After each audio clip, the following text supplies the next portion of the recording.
Efésios capítulo 2, quem achou, diga amém. Versículo 8 diz: porque pela graça sois salvos, mediante a fé, e isso não vem de vós, é dom de Deus, não de obras, para que ninguém se glorie, pois somos feitura dele, criados em Cristo para boas obras, as quais Deus de antemão preparou para que andássemos nelas. A salvação, ela é pela graça. Segundo esse texto, nós entendemos que não é pelas obras. É interessante esse texto, é meio que um paradoxo na mente daquele que não entende. Primeiro ele vai falar que a salvação não é para as obras, mas nós fomos chamados para as boas obras. Porque às vezes as pessoas elas falam: eu não preciso trabalhar na igreja, eu não preciso fazer, eu só preciso ser um cristão fiel. Porque a salvação não é pelas obras, correto? Mas esse texto ele fala isso, ele até afirma isso, que a salvação ela não é pelas obras, mas que nós recebemos um chamado para as boas obras. Nós somos criados por Deus, feitos por Deus para boas obras. Então, ao contrário de que muitos pensam, nós nascemos, sim, para trabalhar para Deus. Nós fomos chamados, sim, para servir o reino de Deus. Agora vai comigo em Romanos capítulo 8. Agora, pois, irmãos, somos devedores, não na carne, como se constrangidos a viver segundo a carne. Porque se viverdes segundo a carne, caminhais para a morte.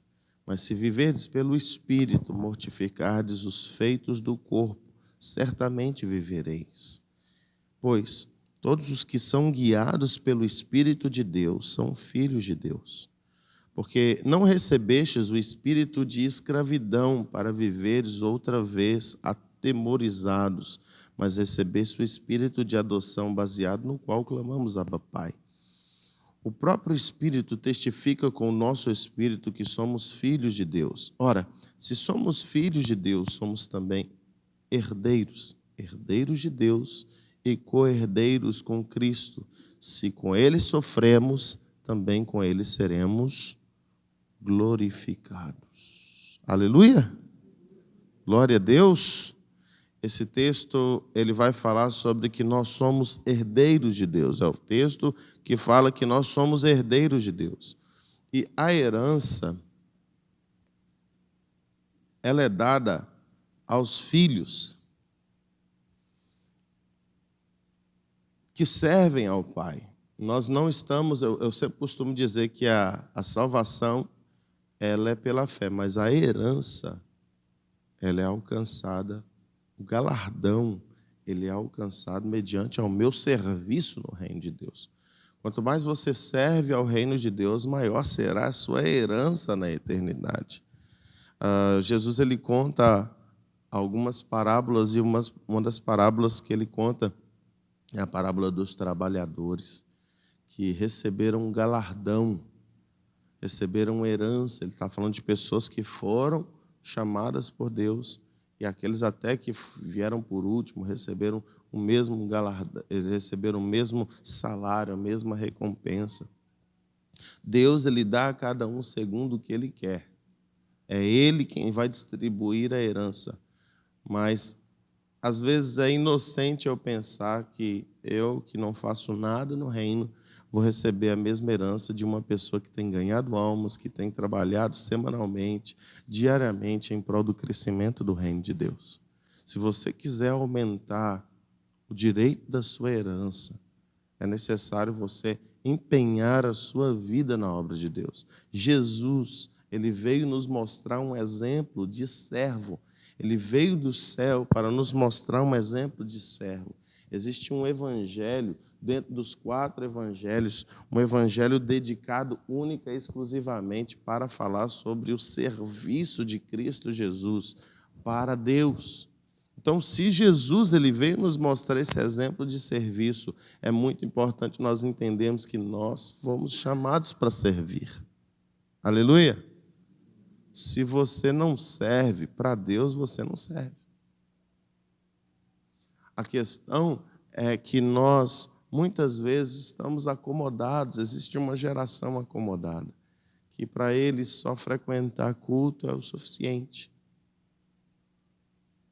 Mas existe outra geração daqueles que querem mais, daqueles que são famintos, daqueles que querem fazer não somente aquilo que eles foram nomeados a fazer, que é vir aos cultos, participar de todas as programações.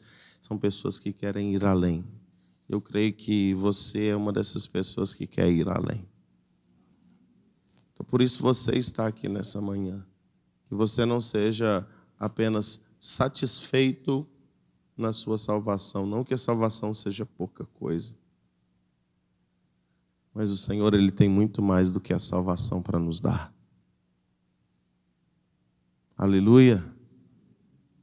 Ele tem outras pessoas para serem salvas através da sua vida. Ele tem um reino a ser construído através da sua vida. Ele tem propósitos e projetos a serem edificados através da minha e da sua vida. Portanto, não fique você de braços cruzados. Não fique você parado no tempo. Seja você um organismo ativo no reino de Deus. É por isso que o Senhor tem te nomeado, é por isso que o Senhor tem te chamado, é por isso que o Senhor tem te levantado, para que você seja aquele que vai manifestar o reino dele nessa terra. Amém? Glória a Deus. Eu quero abrir aqui o nosso diálogo de hoje. Nós falamos sobre o tempo de rompimento, sobre alguns desafios que a gente tem vivido.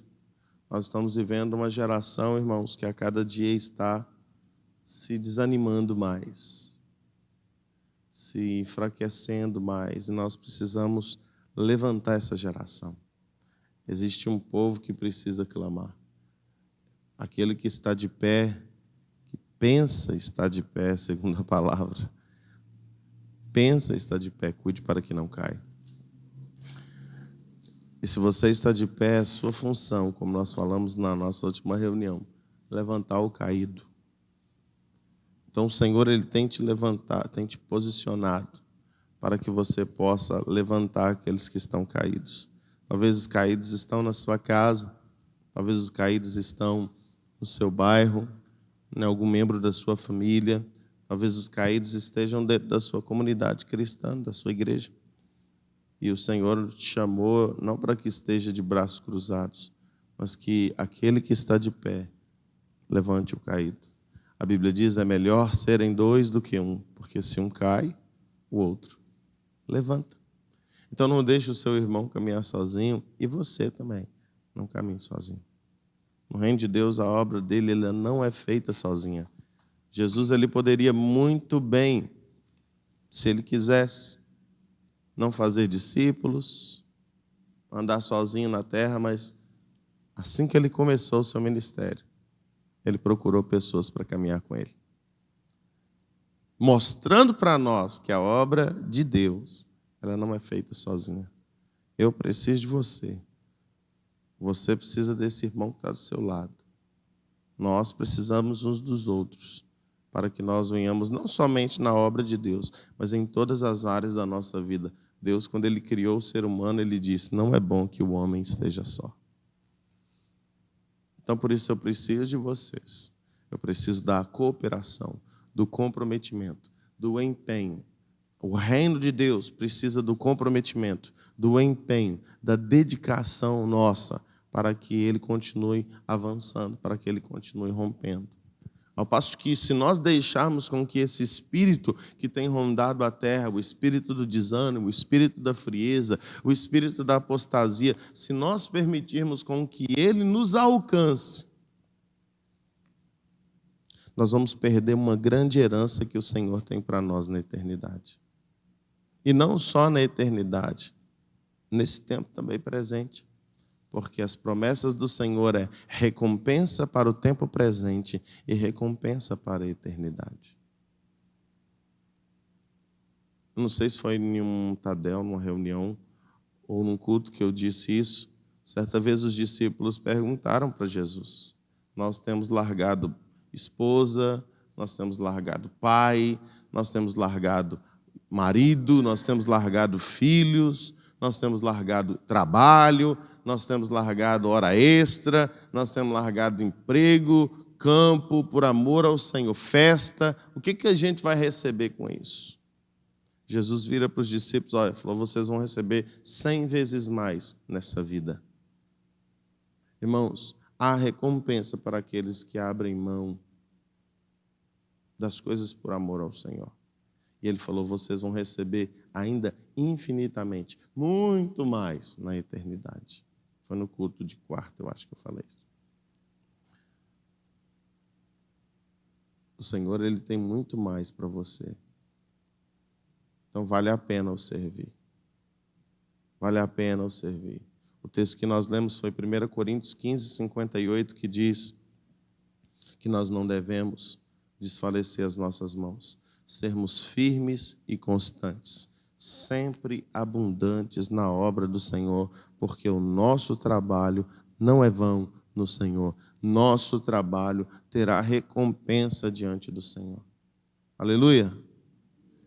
O trabalho do reino de Deus é um trabalho voluntário, porque nós não visamos herança nessa terra. Nós sabemos que nós estamos servindo a um Deus eterno. E a herança, o salário que está reservado para nós, é um depósito no céu. Como nós ministramos aqui na quarta-feira, nós devemos acumular tesouros nos céus. E quanto mais você serve a obra de Deus, quanto mais você serve o reino de Deus, mais você está acumulando tesouro na eternidade. E eu declaro que você será um bilionário na eternidade. Aleluia! Quer ser rico? Faz a obra de Deus. Quer cuidar da vida dos outros? Abra uma célula.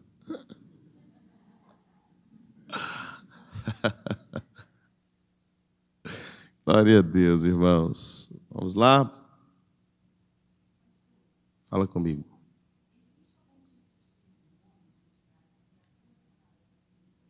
Nosferatus.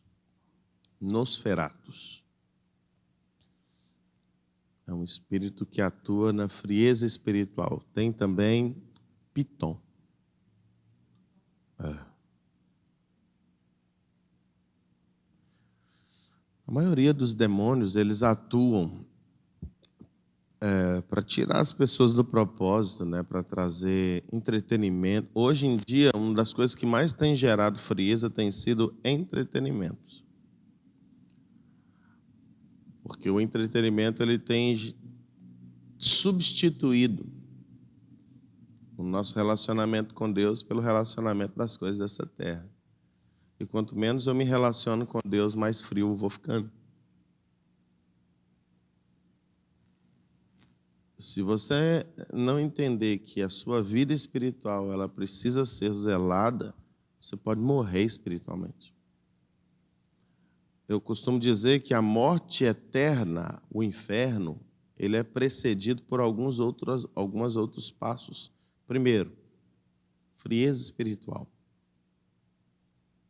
Quem está frio espiritualmente corre um sério risco de ir para o inferno. Porque a frieza espiritual gera o desânimo. E o desânimo espiritual gera um gerando o outro, Não sei se é o desânimo primeiro. O desânimo primeiro. O desânimo gera frieza. A frieza gera o coma espiritual. É quando a pessoa se estagna. Ela já não ora, já não busca, já não se relaciona, já não se envolve mais com a obra, sai dos ministérios, começa a parar com tudo. É estagnação. Depois do coma espiritual é a morte espiritual. É quando a pessoa já não tem mais o brilho do Espírito Santo nela, ela já não ora de jeito nenhum mais, já não quer mais ir para a igreja, já acaba se desviando. E tem muito desviado dentro da igreja. Não é porque a pessoa está na igreja que ela está salva. Tem muito desviado dentro da igreja. Então, nós precisamos nos despertar. E a morte espiritual, ela precede a morte eterna. Mas tudo começa com desânimo. Então, cuidado com o desânimo. Desânimo gera frieza. Frieza gera paralisia espiritual. Coma gera morte. E a morte espiritual gera morte eterna. Existe esse espírito Nosferatus, que a função dele é sugar as energias espirituais da pessoa. Nosferatus é o nome dado a um vampiro. É conhecido como o pai dos vampiros, não, o líder dos vampiros. E eu já vi esse demônio pessoalmente. Teve uma vez que eu estava batalhando na escola de missões, a gente tinha um propósito de orar 24 horas, e a minha oração era 3 horas da manhã. E enquanto eu orava, e veio esse demônio, ele caminha com gárgulas. Era um demônio de mais ou menos uns 3,5 metros de altura. Ele tem orelhas muito grandes. Então, ele escuta tudo aquilo que você fala. Ele está prestando atenção em todas as suas palavras. Eu estou desanimado. Não estou com vontade, eu estou com muito sono. Eu estou com preguiça.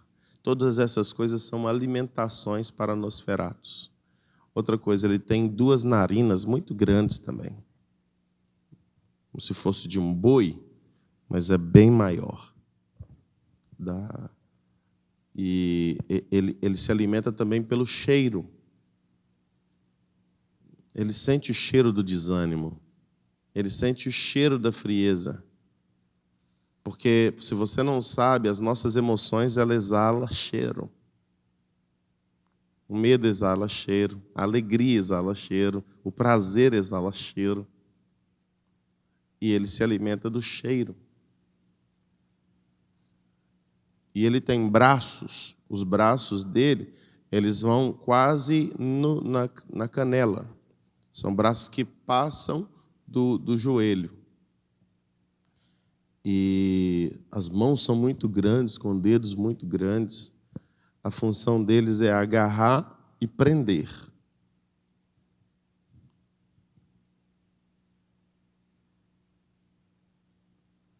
E ele também tem olhos enormes.